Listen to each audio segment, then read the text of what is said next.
Hello students, Mrs. Kleins here, and in this section of video notes, we'll be talking about homeostasis and body systems. Don't forget you can pause this video at any time to record what you see on your screen. So, to quickly recap homeostasis, this should be a term you're familiar with now, but homeostasis is the tendency or movement toward equilibrium or balance within a cell or a body.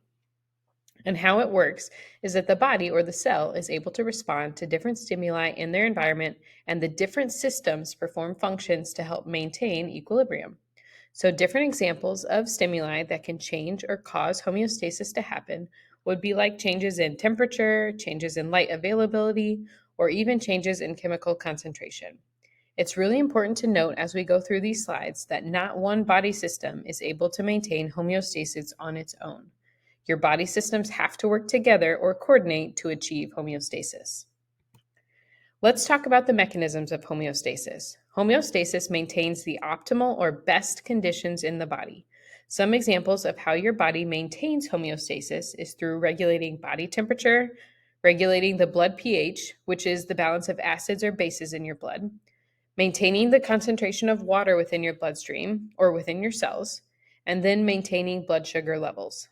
Fluctuations in blood sugar can occur after you eat a meal, so the body is constantly working towards getting the body back into balance after these disruptions or stimuli occur. So the stimuli is the source or the event that triggers the reaction in the body or within that body system. For example, your body temperature can rise whenever temperatures increase. When you go outside on a hot day, your body temperatures can rise, and as a result, the sweat glands in your skin can secrete sweat as a response to cool you down. Plants also maintain homeostasis. Plants are going to require specific concentrations of water and gases, such as carbon dioxide, in their cells so that they're able to perform photosynthesis to make their own food. So, how does this work? Well, plants have these structures in their leaves called stomata. They look like little pores, and plants are able to open or close those stomata in response to changes in water availability. So, when these stomata open, gases can be exchanged within the leaf. So, for example, oxygen can leave through those spores and carbon dioxide can enter. So, different factors that stimulate homeostasis in plants can also include temperature, changes in light intensity, concentration of gases like that carbon dioxide, or the availability of water, as we already discussed. So, feedback loops. They're going to be the biological mechanisms that help to maintain homeostasis in a living thing. There are two types of feedback loops that we are going to look at, positive and negative. It's important to note that positive feedback loops tend to increase or amplify an output. In some cases, these feedback loops can actually disrupt homeostasis because they are making a process occur very quickly. Generally, these positive feedback loops come to an end once an end result is achieved. So a good example would be childbirth. Contractions during childbirth continue to increase or amplify in intensity until the baby is born. Once the baby is born, though, the positive feedback mechanism stops. Negative feedback, on the other hand, reduces or reverses your original stimulus, and those feedback mechanisms help you maintain homeostasis. They are more common in the human body, so the stimulus in this case is reduced to bring the body systems or the body back to equilibrium. And this feedback loop never ends. It can never shut off because there's always small changes that occur inside and outside of the body that cause fluctuations, and so the body responds to these changes to regulate itself. So examples could be blood glucose levels. They change when you eat a meal, so you have to bring those back to homeostasis, or body temperature changes as a result of exercise or being in a cold room, and therefore you have to regulate it. So looking at a feedback loop with a little bit more detail, this is a positive feedback loop. Our stimulus in this case is a change in the environment that initiates the response. So here we see blood leaking from the wound, and that tissue has been injured. So we've got platelets, which are the receptors that detect the injury, and they start to get sticky. When they detect that stimulus, they determine whether or not they need to perform a response because they're sticky and there's an injury to the tissue. They're going to release chemical signals. So these chemical signals are the effector, or the structure that is stimulated to respond. So as a result of the effector, you produce a response. So in this case, the blood begins to clot, and as that clot forms, you stop losing blood from the site of injury. This is an example of a positive feedback loop in that the blood clot stops forming once the injured tissue stops bleeding. Contrasting that with a negative feedback loop, we've got the stimulus, which is the change in the environment. So in this case, it could be the body temperature increasing or decreasing. The receptors detect the stimulus, so these can be thermoreceptors that are throughout the body that can detect temperature change. The control center is the region that processes the information and determines whether or not it needs to respond. So in this case, this would be the hypothalamus in the brain. That's like the temperature center. The hypothalamus detecting the body temperature got too hot or too low is going to stimulate your effectors. In this case, with body temperature rising, that'll be the sweat glands beginning to secrete sweat. In the case of body temperature lowering or getting too cold, that's going to cause your muscle tissue to begin to shiver, and as a result, you bring your body temperature back to homeostasis. The sweat glands cause body temperature to drop to get back to normal, whereas shivering brings your body temperature back up to get back to normal. So the response is, of course, the effector returning the body to homeostasis. So in the human body, as I mentioned earlier, most of the feedback mechanisms that occur are going to be negative feedback. Just a quick recap. No one single body system maintains homeostasis on its own. We see a lot of collaboration and coordination for this to occur. For example, with our healing of an injury, we see the nervous system that's able to detect the injury and the cardiovascular system that transports the platelets, white blood cells, and blood that's needed to heal the tissue. And your lymphatic system is able to produce immune cells like white blood cells that fight off potential infection. In the case of body temperature regulation, you've got your nervous system, which detects the change, the muscular system, which can shiver, and then your integumentary system that is able to produce sweat. So let's kind of look at those body systems with a little bit more detail. So we have the levels of organization, and we've talked earlier about the smaller levels getting us to a cell. But the whole living organism is many organ systems working together. In this case, an individual human.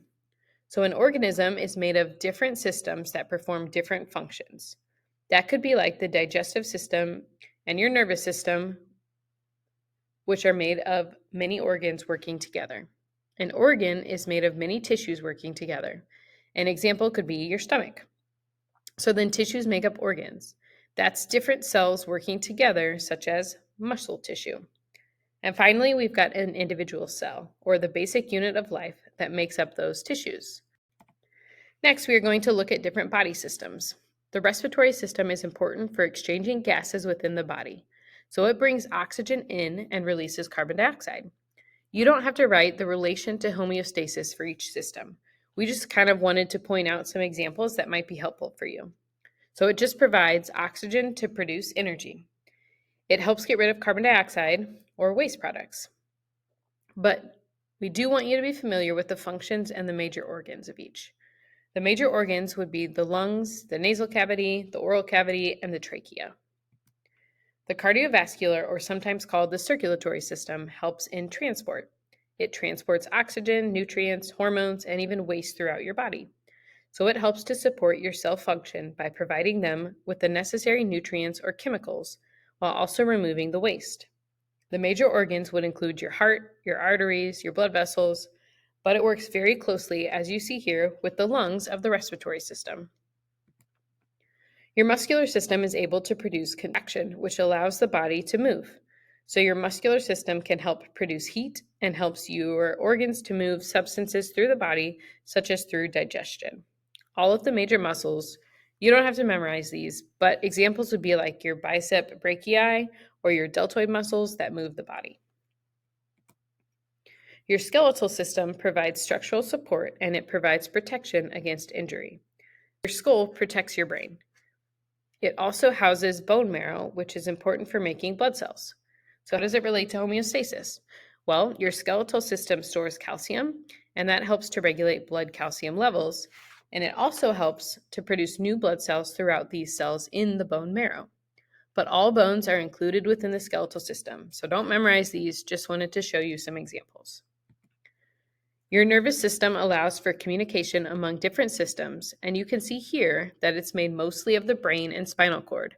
This is the central nervous system, as well as the peripheral nerves that branch off. And so these can be sensory nerves that detect changes in the environment, or they can be motor nerves that stimulate movement. But how it functions with homeostasis is that it's able to monitor or respond to changes in the environment. Your digestive system includes your mouth, your esophagus, your stomach, and your intestines. It allows for your food to be broken down into usable nutrients so that it can be absorbed into the body through the bloodstream. And it also helps to remove waste that the body can't use. So, thinking about how it relates to homeostasis, it provides cells with the nutrients they need to function, as well as the energy source they need to perform metabolism. Here are some of the major organs of your digestive system. Your endocrine system is kind of an unsung hero of metabolism as well as homeostasis. Your endocrine system includes glands that release hormones that help to regulate growth development, metabolism, and reproduction. So, a lot of hormones that are involved with feedback loops are produced by the endocrine system. Examples of organs could be the hypothalamus, the kidneys, the pancreas, the pituitary gland, and the thyroid. So, you don't have to memorize these again. I just want you to be familiar with the fact that glands are in the endocrine system. Your immune system is important for helping to protect the body against harmful pathogens. You see lymph nodes all throughout the body. They contain white blood cells that can fight infection. So if a bacteria or a virus were to invade the body, the white blood cells and the tissues can help neutralize that infection. It also helps to maintain fluid balance. Fluids travel through the lymphatic system as well as through those lymph vessels. Your integumentary system, it's a big word, but it's a pretty simple system. It includes your hair, your skin, your nails, in addition to the sweat and oil glands that are found within your hair and skin. The function is that it covers and protects. It produces a barrier that keeps the inside of your body separate from the outside. It also constantly produces new cells in the epidermis layer to replace those that have been injured. The relation to homeostasis is it can help regulate body temperature, as we've discussed through sweating. It also prevents the body from drying out, and it also excretes some waste products through sweat. And then we have the reproductive system, which produces sperm cells and egg cells for sexual reproduction. It also produces hormones that help regulate your reproductive health and help with the development of a developing fetus or embryo and during pregnancy. So major organs that are observed in the reproductive system we see here are the ovaries, the uterus, the fallopian tubes, and the vagina. Male reproductive organs include the testicles, prostate, urethra, and penis. Now, I did want to point out that some of these structures, such as the ovaries and the testicles, also produce hormones, so they can also fall under the umbrella of being part of the endocrine system. So that wraps up this section of video notes. As always, please let me know if you have any questions.